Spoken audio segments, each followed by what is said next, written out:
kesalahan MKC itu dibandingkan dengan mulut seorang ustadz Abdul Somad itu.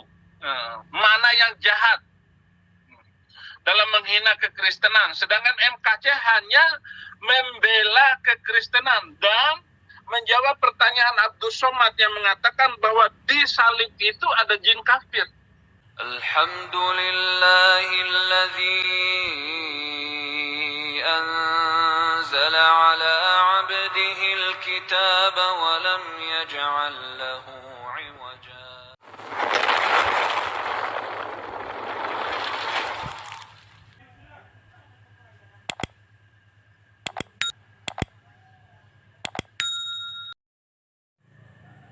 Bismillahirrahmanirrahim. Assalamualaikum warahmatullahi wabarakatuh. Sahabat yang beriman, dimanapun saat ini Anda berada, jumpa lagi dengan Madya. Di video kali ini Madya akan mereview dari akun Pendeta Saifuddin Ibrahim, seorang murtadin ya, yang mana akun ini mencoba kembali untuk menggoreng-goreng, menghubung-hubungkan ajaran teroris dengan ajaran Islam. Nah, orang ini juga mencoba untuk mengkorelasikannya dengan kasus-kasus seperti kasus teroris ya dalam hal ini. Nah, di sini kita bisa lihat mereka mencoba untuk menggiring di situ ya. Padahal mereka lupa mana itu perbuatan oknum, mana itu perbuatan ajaran agama. Kalau ajaran agama itu sumbernya berasal dari kitab suci ya, saudara-saudaraku ya. Kalau ajaran agama itu sumbernya adalah kitab suci. Tentunya apa-apa yang termuat di dalam kitab suci, ayat-ayat di dalam kitab suci itulah yang jadi pedoman. Nah, di sini Madya tunjukkan kepada kawan-kawan semua ya, di sini Madya tunjukkan kepada kawan-kawan bagaimana ayat di Bible mereka mengenai ajaran pembunuhan, mengenai ajaran menjajah. Anda bisa lihat di sini. Ini fakta yang bisa Anda bantah di dalam kitab suci mereka. Kalau di dalam Islam itu jelas ada aturan yang mengatur masalah pembunuhan, masalah berperang dan sebagainya. Nah, oleh karena itu kita dengar dulu apa yang disampaikan oleh Pendeta Saifuddin ini yang mencoba untuk menggoreng teroris, dikorelasikannya dengan ajaran Islam. Mari kita simak.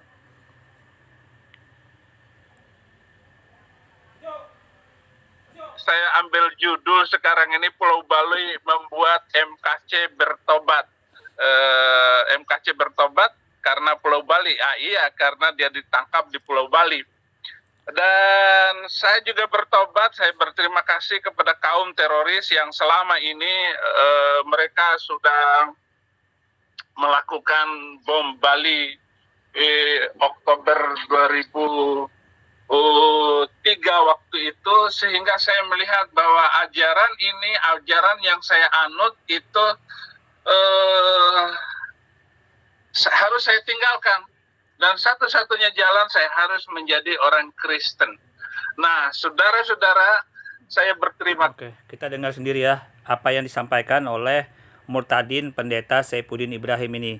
Katanya ajaran terorislah yang membuat dia meninggalkan ajaran Islam. Ini artinya dia mencoba untuk menggiring negatif, menggiring opini sesat terhadap ajaran Islam yang menuduh umat Islam, ajaran Islam itu teroris. Oleh karena itu di sini Madya berkewajiban untuk menjawab tuduhan Pendeta Saifuddin ini. Bila kita lihat di Bible mereka, ini ayat-ayat di dalam Bible banyak sekali yang menjelaskan tentang ajaran membunuh, berperang. Nah, ini faktanya. Sedangkan di dalam ajaran Islam, itu di dalam Islam tidak boleh membunuh tanpa alasan hak yang jelas di dalam Islam. Nah, aturan membunuh pun itu sudah dijelaskan bagaimana posisinya. Sedangkan di dalam ajaran mereka ini semua dibunuh. Anak-anak, perempuan, orang tua, pohon, binatang, semua dibunuh. Ini Anda bisa lihat data-datanya, ayat-ayat di dalam Bible mereka ini yang mengajarkan banyak sekali informasinya tentang ajaran pembunuhan, peperangan. Tapi berhubung Pendeta Saifuddin mencoba mengkorelasikan ajaran teroris itu dengan Islam, itu menghubung-hubungkan itu, maka sudah kewajiban umat Islam untuk menjawab ini semua. Bahwa yang teroris, yang jahat sebenarnya, yang menjadi penjajah itu ternyata orang-orang kafir. Belanda 350 tahun. Amerika menyengsarakan rakyat Afghanistan itu 20 tahun. Rusia menjajah. Irak dihancurkan oleh mereka. Penjajah semua, bukan membunuh 1-2 orang. Lebih kejam daripada teroris, ya. Para penjajah itu lebih kejam dari teroris. Tapi berhubung mereka mencoba untuk menggiring negatif Islam, ya, itu yang mereka coba lakukan. Karena hanya itu saja senjata mereka, ya. Kita lihat kembali. Kasih atas bom Bali itu, dan akhirnya mata saya semakin terang melihat kebenaran firman Tuhan. Mata saya terang karena terang itu hanya ada di... Nah, saudara. Nah, coba lihat ya. Bila kita ikuti alur pemikiran Pendeta Saifuddin, dia menjadi murtad karena kasus, bilang dia kasus teroris. Berarti seandainya di zaman Nabi Muhammad dulu tidak ada teroris, maka berarti orang ini belum tentu dia pindah agama Islam. Berarti dia dalam hal ini memandang suatu ajaran agama itu sangat sempit sekali. Pola pikirnya sangat sempit. Tidak menunjukkan pola pikir yang global. Karena ajaran Islam itu bukan dilihat daripada perbuatan oknum. Kalau begitu caranya nanti melihat maling, orang Islam menjadi maling, keluar dari Islam. Melihat nanti ajaran dari mereka itu membunuh Tuhannya, keluar dari ajarannya. Jadi dalam hal ini, kalau dia mencoba untuk menggiring negatif dari hal-hal seperti itu, maka otomatis terbantahkan karena orang ini, Pendeta Saifuddin, berpikiran sempit. Karena ajaran Islam itu bukan hanya di Indonesia. Perbuatan oknum dicoba digeneralisir ke ajaran Islam itu patah, ya. Kita lanjut. Apa yang saya lakukan untuk Muhammad KC dan memberikan kuasa untuk mengatur segala sebagai koordinator di dalam pembelaan pasal yang dilakukan, yang dituduhkan, yang menjerat Muhammad KC adalah pasal 156 dan 156A, yaitu tentang penistaan agama.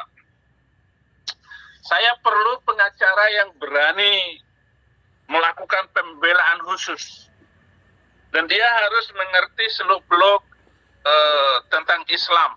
Minimal dia mengerti keislaman itu bagaimana, dan sudah saya viralkan semua tentang pengajaran yang selama ini yang tidak sesuai dengan nilai-nilai pri kemanusiaan yang sudah ditetapkan oleh PBB.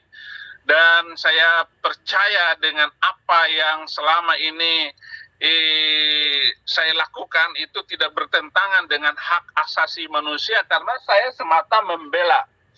Dan yang kedua, pengacara harus berani untuk menanyakan apa kesalahan MKC itu dibandingkan dengan mulut seorang ustadz Abdul Somad itu. Mana yang jahat dalam menghina kekristenan, sedangkan MKC hanya membela kekristenan dan menjawab pertanyaan Abdul Somad yang mengatakan bahwa di salib itu ada jin kafir. Oke, kita jawab dulu ya. Dijawab dulu bentar. Nah, di sini mencoba ya Pendeta Saifuddin untuk mengaburkan masalah yang terjadi pada MKC si kucluk ini ya, yang berbeda, yang dia katakan dihubungkan dengan kasus Abdul Somad. Ia jelas berbeda, Pendeta Saifuddin, ya, jelas berbeda. Karena apa yang disampaikan MKC ini menghina ajaran Islam. Ya, menghina ajaran Islam. Di saat dia menuduh Nabi Muhammad raja jin, itu sudah ada rekamannya. Kalau Anda mau lihat viral, itu sudah viral dan media pun buatkan itu.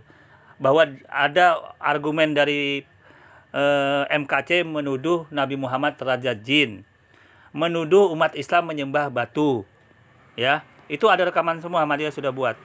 Menuduh umat Islam itu, para santrinya itu menjalankan kitab kuning yang sesat, termasuk para santri-santrinya. Belum lagi kalimat-kalimat dalam ajaran Islam, salam dirubah-rubah.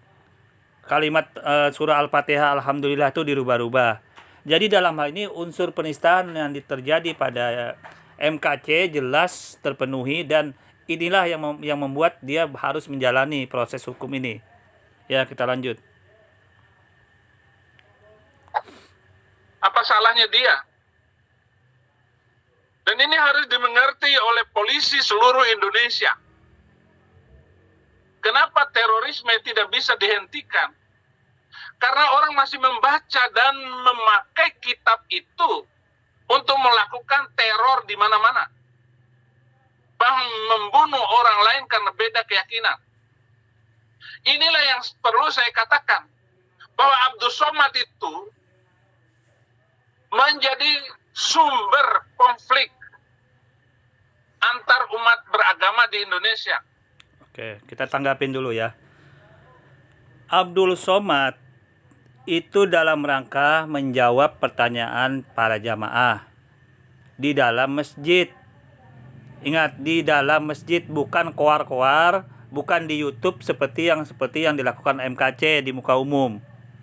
Jadi apa yang dilakukan pengajaran di dalam ajaran Islam, intern umat Islam itu sendiri, itu tidak bisa dikenakan pasal karena itu dilindungi oleh undang-undang pasal 29.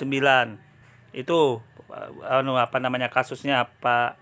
Secara otomatis karena di intern umat Islam sendiri, maka tidak bisa dijerat dalam pasal hukum itu dulu.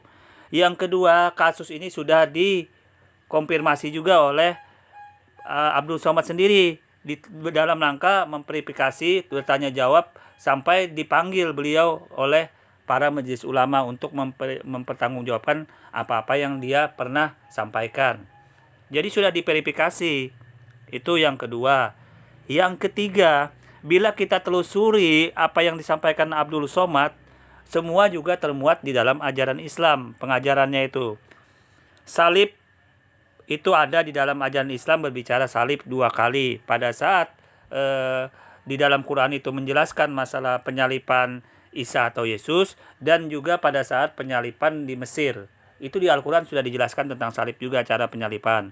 Berarti Islam berbicara salib juga. Yang kedua, salib bukan hak mutlak punya orang Kristen. Karena salib itu sudah ada sejak zaman Romawi, sudah ada zaman Mesir. Jadi bukan hak intern dari ajaran Kristen itu sendiri. Artinya bukan hak milik menunjukkan identitas Kristen. Itu. Yang ketiga, patung. Patung di dalam pengajaran Islam jelas ada dan dilarang. Dan masalah apa-apa yang terkait dengan patung juga sangat banyak dibahas di dalam pengajaran Islam. Kemudian masalah jin kafir, jin Islam juga sudah jelas. Bahkan di dalam Al-Quran ada jin, ada iblis, ada jin yang di dalam Quran juga sudah ada surah jinnya. Jadi semua yang disampaikan Abdul Somad ada literaturnya gitu loh. Ada literaturnya yang menjelaskan ini semua. Jadi bagaimana Anda mau menuduh, mengkorelasikan kasus MKC dengan kasus Abdul Somad? Jauh bagaikan langit dan bumi, Pendeta Saifuddin ya. Jauh bagaikan langit dan bumi. Nanti Maria tunjukkan ya, Maria tunjukkan. Oke.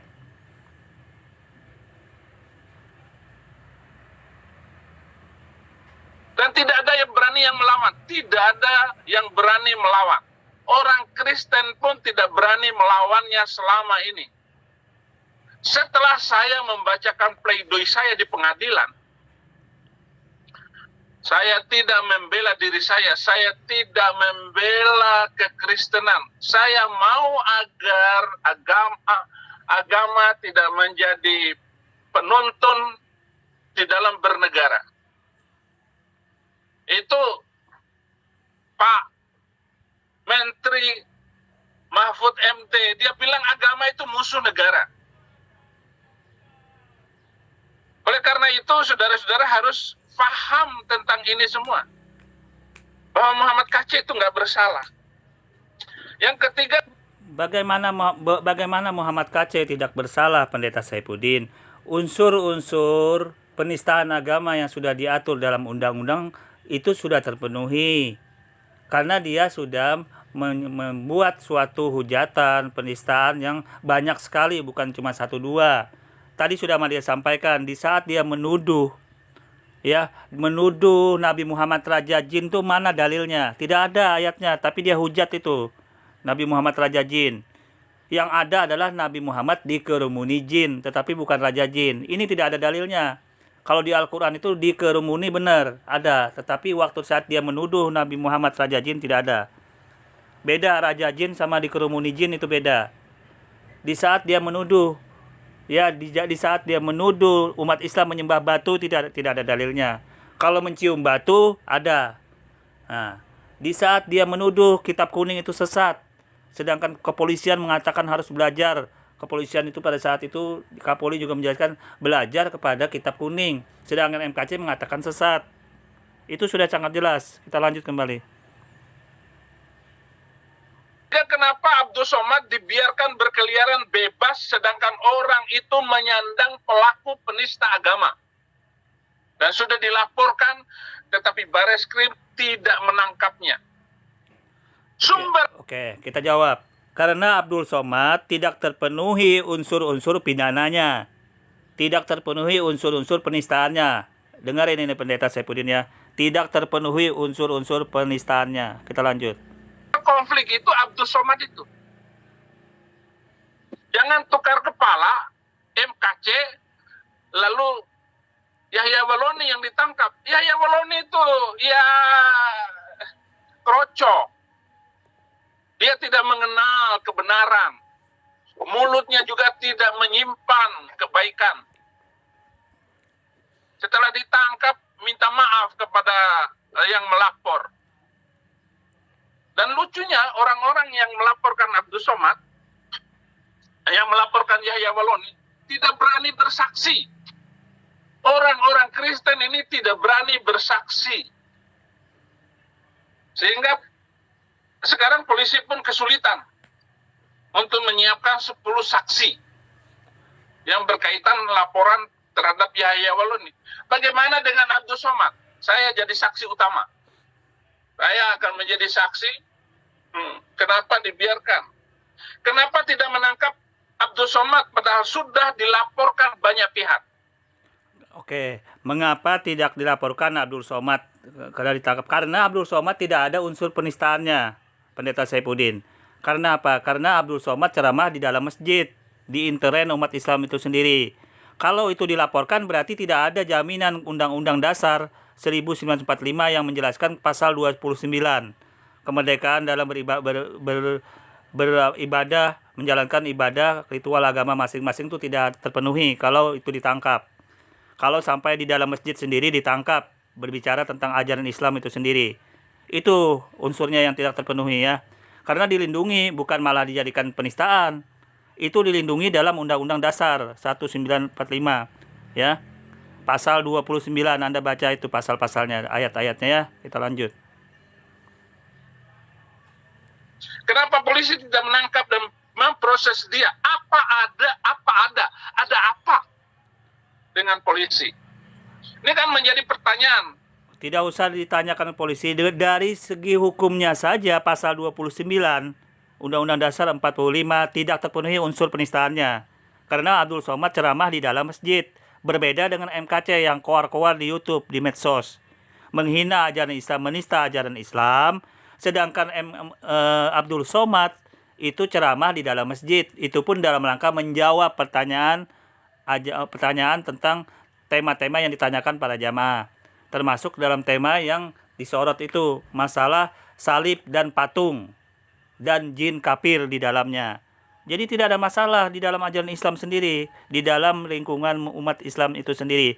Kalau ini sampai dimasalahkan berarti jaminan Undang-Undang Dasar 1945 tentang kemerdekaan beragama dalam menjalankan ibadah masing-masing di pasal 29 pasal ayat 1 dan 2 itu maka patut dipertanyakan. Seperti itu gambarannya ya, Pendeta Saifuddin. Ditangkapnya Muhammad KC ini. Yang keempat, kenapa Yahya Waloni yang ditangkap? Nilai kepala Yahya Waloni tidak seberapa dibandingkan dengan kejahatan mulut Saudara Abdul Somad. Somad bahkan tidak mau minta maaf karena penjelasan dia tidak bertentangan dengan agama yang dianutnya selama ini. Tapi sangat jelas bertentangan dengan Pancasila dan Undang-Undang Dasar 45. Dalam Undang-Undang Dasar 45 pasal 29, jaminan menjalankan perintah ajaran agama masing-masing di pasal 29, justru ini melindungi Abdul Somad. Kalau Abdul Somad itu ditangkap penistaan dalam kasus seperti ini, berarti tidak ada lagi jaminan orang beribadah di masjid. Itu masalahnya, tidak ada jaminan lagi di masjid. Berarti untuk apa beribadah kalau sampai ditangkap gitu loh? Untuk apa menjalankan syariat Islam di masjid kalau sampai ditangkap? Ini masalahnya ya. Kita lanjut. Apakah karena Abdul Somad banyak pengikutnya lalu takut ditangkap? Jangan merugikan negara. Negara ini perlu hidup toleransi dan damai. Negara tidak memerlukan agama.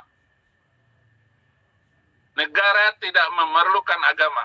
Dan negara-negara... Berarti kalau negara tidak memerlukan agama, berarti tidak ada perjuangan zaman dulu. Anda bisa lihat Pancasila pasal ke-1 itu negara berdasarkan ketuhanan yang Maha Esa. Kalau Anda mengatakan seperti itu, maka Anda dalam hal ini menentang falsafah Pancasila, terutama sila pertama. Itu berarti sangat tidak etis sekali dan tidak elok sekali Anda berkomentar, Pendeta Saifuddin, ya. Yang berasaskan kepada agama sekarang berantakan semua, hancur semua. Arab, Mesir, Syria berantakan, Iran, Irak, bahkan Arab Saudi akan hancur dengan corona ini sendiri. Jadi saudara harus paham itu. Yang kena corona, yang banyak mati itu orang-orang kafir, Pendeta Saifuddin, ya. Saya kasih tahu. Jadi Anda menuduh umat Islam hancur, Arab Saudi hancur karena corona. Anda lihat fakta saja, lihat dari kalkulasi di dunia ini. Anda bisa lihat di dunia ini yang banyak mati, tewas, itu rata-rata orang-orang kafir, ya. Kita lanjut. Yang kelima, tangkap Abdul Somad atau lepaskan Muhammad KC. Menangkap Abdul Somad tidak ada dasar karena Abdul Somad ceramah di lingkungan umat Islam itu sendiri di masjid, dan itu pun dalam rangka bertanya jawab. Jadi tidak ada alasan menangkap Abdul Somad, itu hanya gorengan palsu saja. Gorengan yang sangat palsu, ya. Gorengan tidak ada dasarnya menangkap Abdul Somad. Itu baru adil. Ini wacana yang benar sesuai dengan keadilan sosial bagi seluruh Indonesia. Kemanusiaan yang adil dan beradab. Oke, kita tanggapin dulu ya masalah video Abdul Somad ini ya. Nanti kita akan review kira-kira mana yang kira-kira apakah terkena dalam hal ini ajaran Kristen yang mencoba menggoreng-goreng Pendeta Saifuddin ini ceramah Abdul Somad. Nah, mari kita bahas ya sama-sama. Oke, go. Baik, nah kita ini mari tampilkan ceramah Ustadz Abdul Somad di dalam masjid yang menjawab pertanyaan jamaahnya. Ini yang sering digoreng-goreng oleh Pendeta Saifuddin yang mengkorelasikan kasusnya dengan MKC. Ya, kita dengar ini ya ceramahnya, ini dengar ini Pendeta Saifuddin. Apa sebabnya Ustadz kalau saya menengok salib menggigil hati saya, setan.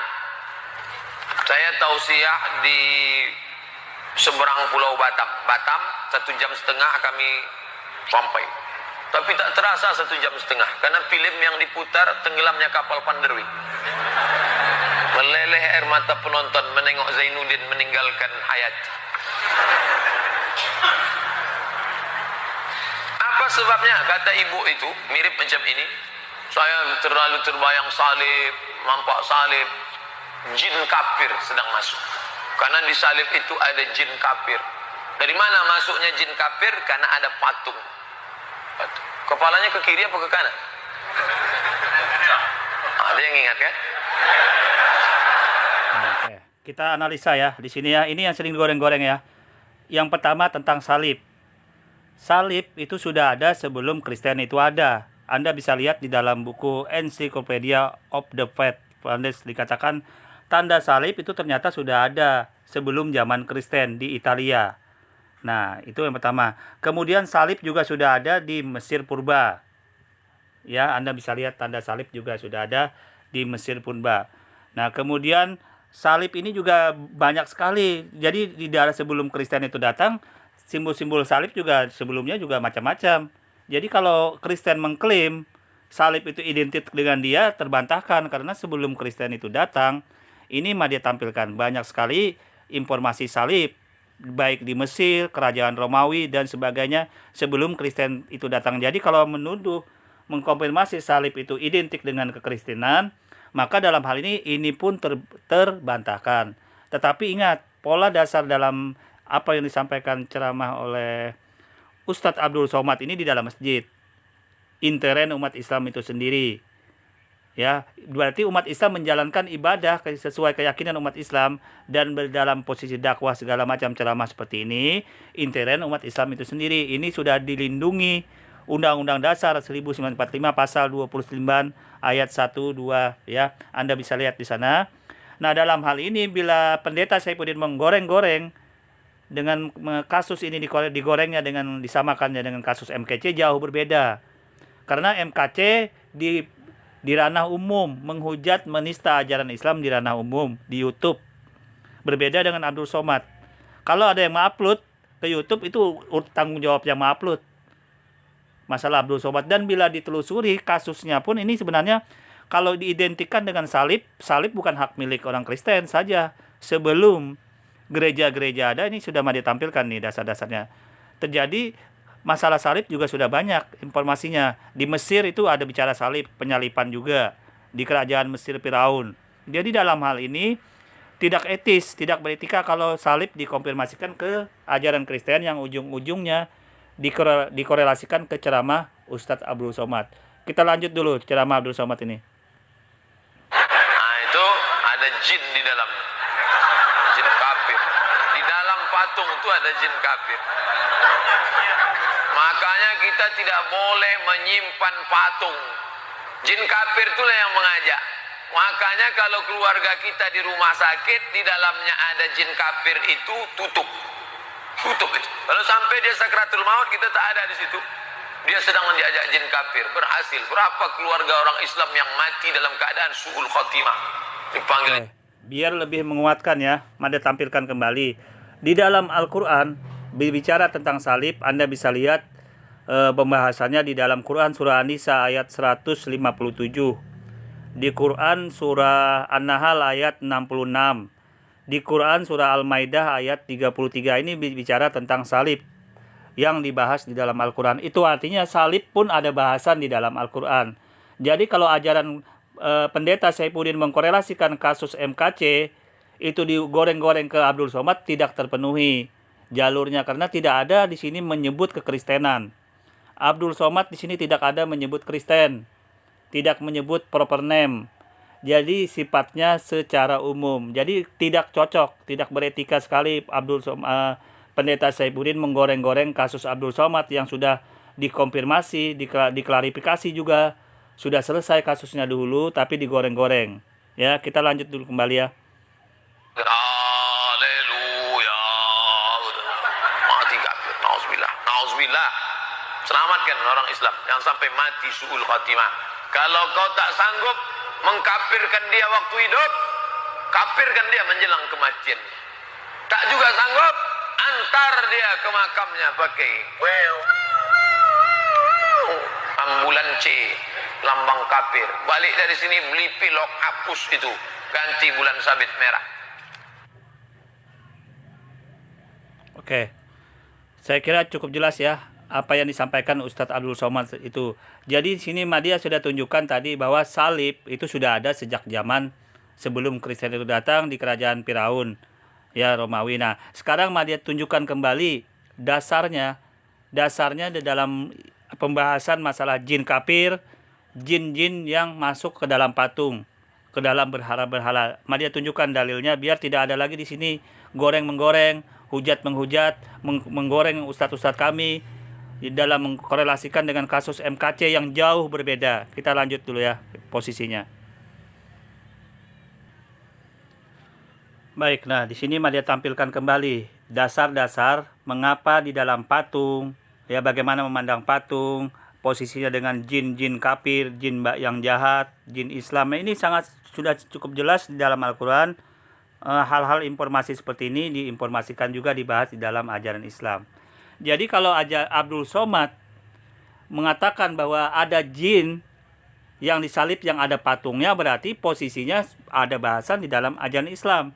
Anda bisa lihat dasar-dasarnya, Anda bisa lihat di dalam Quran surah Al-Anbiya ayat 58. Buka tafsirnya, buka bahasannya. Ya, Anda bisa lihat di sini. Nah, ini dasar-dasarnya. Di Quran surah Al-Anbiya ayat 58. Anda bisa lihat juga para jin. Nah, Anda bisa lihat ini dalam Quran surah As-Saba ayat 12 sampai 13. Quran selanjutnya bisa lihat dari tafsir Al-Qurtubi. Ya, bagaimana posisi-posisi jin, posisi-posisi patung-patung itu di dalam ajaran Islam yang diharamkan. Saya kira di dalam Bible itu sendiri pun ada janganlah membuat patung, itu ada.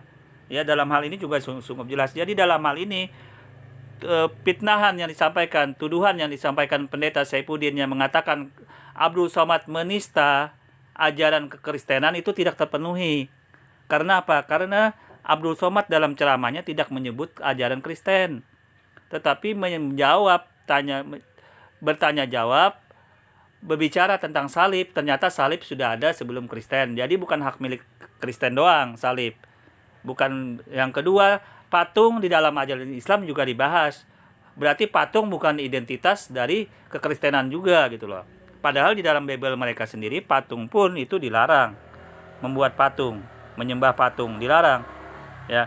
Jadi di sini kita bisa lihat dasar-dasar masalah patung ini gitu loh. Patung ini, nah, ini dalam hadis Bukhari nomor 2236, hadis Muslim 4132. Jadi cukup jelas ya dasarnya. Nah, kita lanjut kembali dasar yang lain ya, kita lanjut.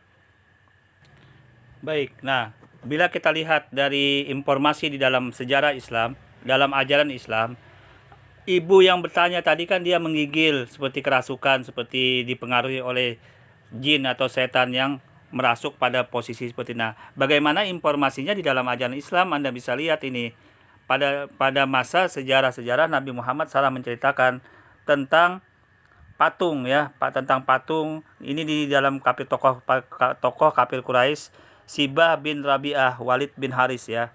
Nah, ini dalam posisi seperti ini ya, Anda bisa lihat. Madia tidak bacakan, Madia cuma ambilkan poin-poinnya saja di sini. Poin-poinnya adalah pada masa itu ada segolongan jin yang berusaha dalam hal ini mengganggu umat keluarga Nabi, pada posisi keluar sahabat-sahabat Nabi pada masa di zaman Rasulullah. Jadi jin-jin ini ternyata ada yang jahat, ada yang baik. Nah, seperti itu. Kita lanjut kembali ya.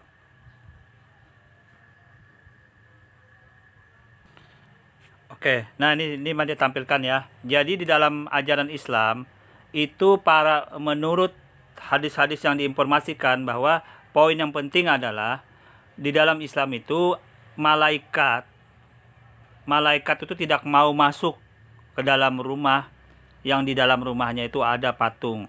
Mengapa malaikat itu tidak mau masuk ke dalam rumah yang ada patung?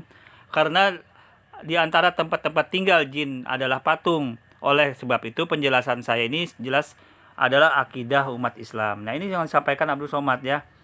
Jadi jalurnya sudah cukup jelas. Abdul Somad tidak ada pernah berbicara tentang kekristenan di sini. Patung di Islam dibahas. Salib di dalam Islam juga ada bahasan. Jin di dalam Islam ada bahasan. Jadi di mana dasarnya gitu loh? Di mana dasarnya di sini kalau pendeta Saifuddin mengkorelasikan dengan menista kekristenan? Tidak ada. Ya, tidak ada. Ini dia bacakan lagi. Makanya jika tidak boleh menyimpan patung, jin kafir itulah yang mengajak. Makanya kalau keluarga kita di rumah sakit, di dalamnya ada jin kafir ditutup, itu kalau sampai dia sakaratul maut, tidak ada di situ, sedang dia diajak jin kafir, berapa keluarga yang muslim dalam keadaan suul khotimah. Nah, ini seperti ini kan, dalam hal ini jelas Abdul Somad menjelaskan keyakinan umat Islam itu sendiri ya. Cukup jelas ya informasinya ya, cukup jelas kira-kira dalam hal ini. Kemudian kita klarifikasi lagi kembali semua biar jelas. Jadi apa yang disampaikan oleh Abdul Somad tidak ada korelasinya, di mana hak pendeta Saifuddin menjelaskan itu menista ajaran Kristen, tidak ada. Karena Abdul Somad tidak menyebut nama Kristen, tidak menyebut proper name.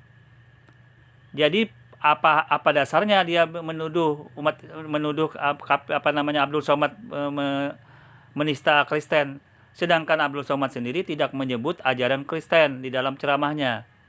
Kalau dihubungkan dengan patung, Islam berbicara patung. Kalau dihubungkan dengan salib ada di dalam Islam dibahas, dan salib pun bukan simbol yang mula-mula digunakan Kristen, karena sudah ada juga sejak zaman Mesir. Ya, saya ulang kembali, zaman Mesir, zaman kerajaan Romawi. Jadi di sini cukup jelas apa yang disampaikan oleh Abdul Somad tidak ada berkorelasi hal-hal yang membuat tuduhan-tuduhan yang digoreng-goreng oleh pendeta Saifuddin. Kita lanjut.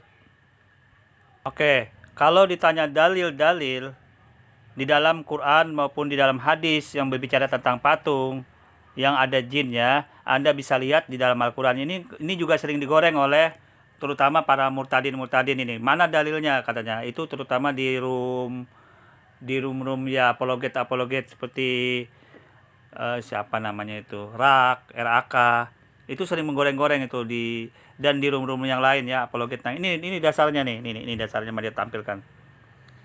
Jadi dasarnya Anda bisa lihat dalam firman Tuhan dulu, surah An-Nisa ayat 117. Ya, Anda bisa lihat nih. Jadi di dalam Islam, patung-patung itu salah satunya itu disebut namanya berhala. Anda bisa lihat tafsirnya ini. Jadi patung-patung ternyata di dalam Islam sudah dibahas. Namanya berhala di dalam Islam, ya. Anda bisa lihat di An-Nisa ayat 117 dasar-dasarnya. Saya di sini menunjukkan dalilnya tentang patung. Ya, dalam posisi seperti ini. Nah, kemudian di dalam surat An-Nisa ayat 117 ini juga diceritain mengenai apa yang terjadi pada masa di zaman Rasulullah Shallallahu alaihi wasallam ya. Nah, kemudian kita lihat. Nah, dari Ibnu Jarir meriwayatkan dari Abdul Dalhaq sehubungan dengan ayat ini bahwa orang-orang musyrik mengatakan para malaikat itu adalah anak-anak perempuan Allah. Sesungguhnya kami menyembah mereka hanyalah untuk mendekatkan diri kepada Allah dengan melalui mereka. Nah, adapun Dahak mengatakan pula bahwa lalu mereka menjadikannya sebagai sesembahan mereka dan membuat patung-patung mereka dalam bentuk perempuan. Lalu mereka menghiasi dan memberinya kalung. Kemudian mereka berkata, berhala-berhala ini mirip dengan anak perempuan Allah yang kita sembah. Maksudnya oleh para malaikat. Nah, ini sudah sangat jelas ya. Informasi dalilnya tentang patung di dalam Al-Quran cukup jelas.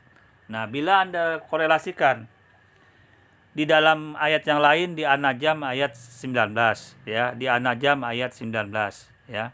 Di Al-Zuhruf ayat 19 Anda bisa lihat.